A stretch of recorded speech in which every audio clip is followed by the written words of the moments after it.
이 황금시대. 다음 순간 나는 미래 세계의 허약한 사나이를 마주보게 되었어요.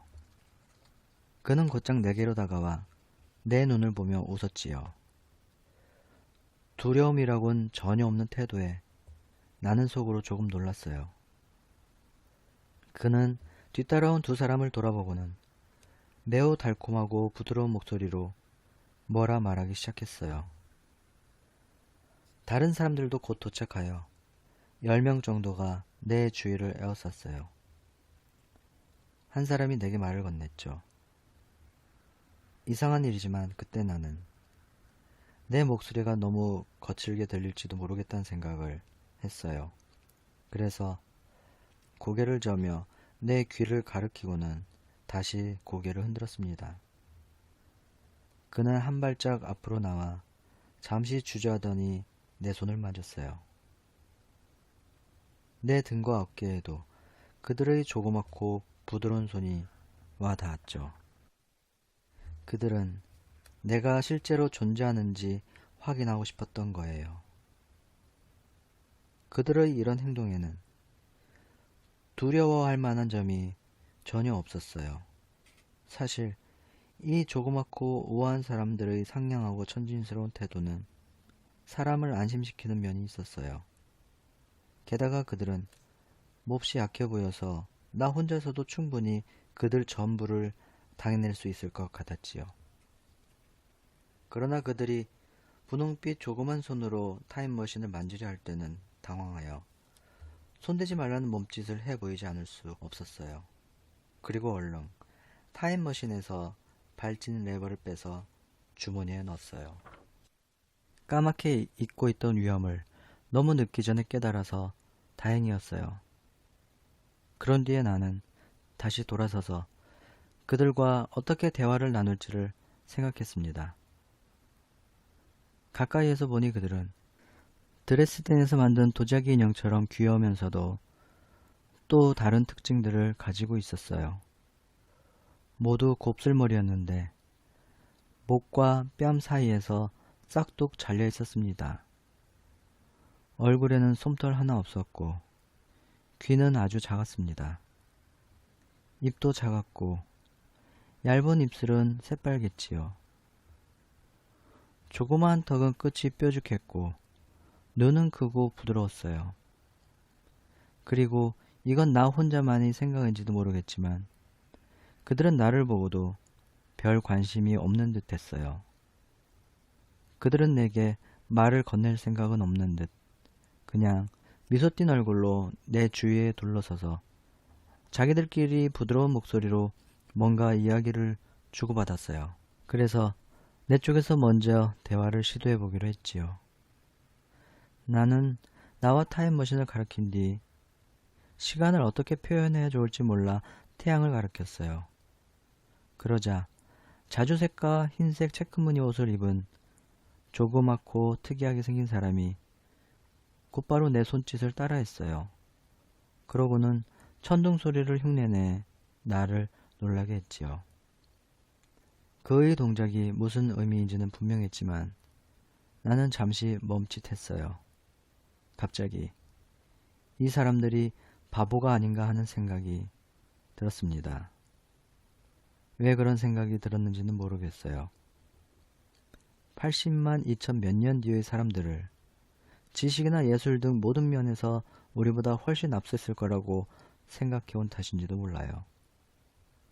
그들 중 하나가 5살짜리 어린애나 할 법한 질문을 했어요. 내가 태양에서부터 천둥을 타고 왔느냐는 거였지요. 그들의 의복과 갸냘픈 몸매, 우아하지만 약해 보이는 얼굴을 보고 어느 정도 짐작은 하고 있었지만 그 정도일 줄은 몰랐어요. 몹시 실망했지요. 잠시 타임머신을 만든 것이 후회가 됐을 정도예요. 나는 고개를 끄덕이고는 태양을 가리키며 천둥 소리를 흉내냈어요. 그들은 내가 흉내낸 천둥 소리가 너무나 그럴듯한데 놀랐나 봐요. 한 발짝 뒤로 물러서서 고개 숙여 인사를 하더군요. 그런 뒤에 한 사람이 웃으며 다가왔어요. 그는 처음 보는 꽃으로 엮은 화환을 내 목에 걸어주었어요. 그 사람들은 내가 꽃을 좋아한다고 생각했는지 모두들 박수를 치고는 꽃을 따러 사방으로 흩어졌어요. 그러고는 내가 꽃으로 뒤덮여 숨이 막힐 만큼 꽃을 따다 던졌습니다. 그곳의 꽃을 보지 못한 사람들은 꽃이 아주 오랜 세월에 걸쳐 얼마나 섬세하고 아름답게 진화했는지 상상도 못할 것입니다. 그때 누군가가 나를 가까운 건물 안으로 데려가자고 제안했는지 나는 그들에 이끌려 하얀 대리석으로 만든 스핑크스 상을 지나 커다란 회색 건물로 가게 되었습니다. 그동안에도 스핑크스 상은 줄곧 입가에 묘한 웃음을 머금고 나를 지켜보고 있는 것 같았습니다.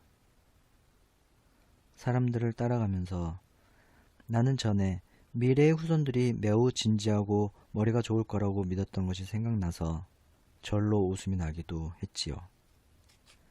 회색 건물은 입구가 매우 넓었고 건물 자체도 어마어마하게 컸어요. 키가 작은 사람들이 계속 몰려들었고 커다란 문이 시커먼 입을 벌리고 있었습니다. 사람들 머리 너머로 아름다운 꽃과 수풀이 아무렇게나 자라 마구 뒤엉켜 있는 게 보였어요.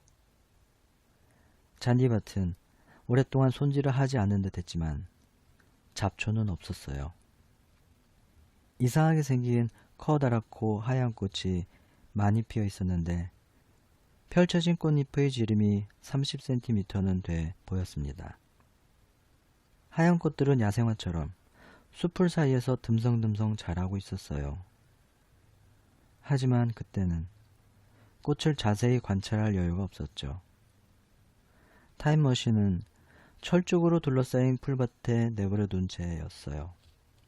건물 입구의 아치에는 작은 조각들이 새겨져 있었어요.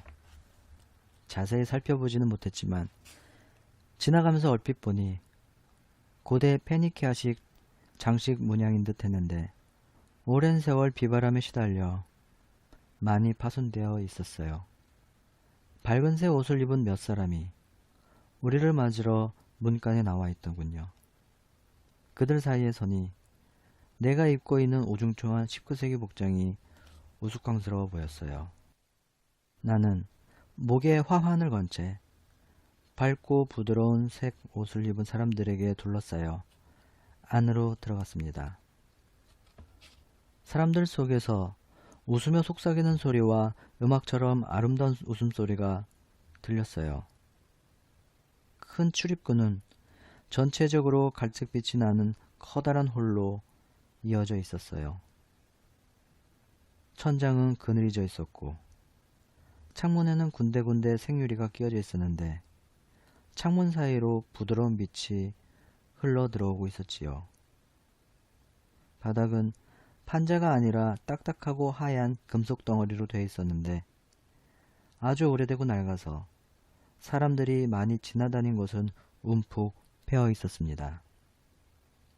홀 정면에는 바닥에서 30cm 정도 올라간 곳에 매끄러운 돌로 만든 커다란 식탁이 여러 개 있었는데 그 위에는 과일이 수북하게 쌓여 있었어요. 커다란 나무 딸기와 오렌지도 있었지만 대부분은 처음 보는 과일이었습니다. 식탁 사이사이로 방석이 여러 개 놓여 있었어요.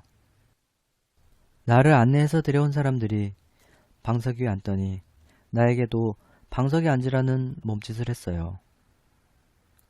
그들은 예절 따위는 무시하고 손으로 과일을 마구 집어먹기 시작했어요. 껍질은 식탁 옆에 나있는 둥그런 투입구에 던져놓더군요. 나도 마침 배도 고프고 목도 말랐던 터라 주저하지 않고 그들이 하는 대로 따라했지요. 그러면서 천천히 홀을 둘러보았습니다. 놀랍게도 그것은 매우 황폐해 보였어요. 기하학적 문양의 스테인드 글라스는 깨진 곳이 많았고 홀 한쪽 끝에 걸려있는 커튼에는 먼지가 두껍게 쌓여 있었어요. 내 옆에 있는 대리석 식탁은 한 귀퉁이에 금이가 있었지요. 그럼에도 불구하고 전체적인 분위기는 매우 사치스럽고 호화로웠어요. 홀에는 대략 200명가량이 식사를 하고 있었는데 대부분 나랑 가까운 곳에 앉아 호기심 어린 눈으로 나를 지켜보고 있었어요. 그들은 모두 부드럽고 질긴 비단 같은 천으로 만든 옷을 입고 있었어요.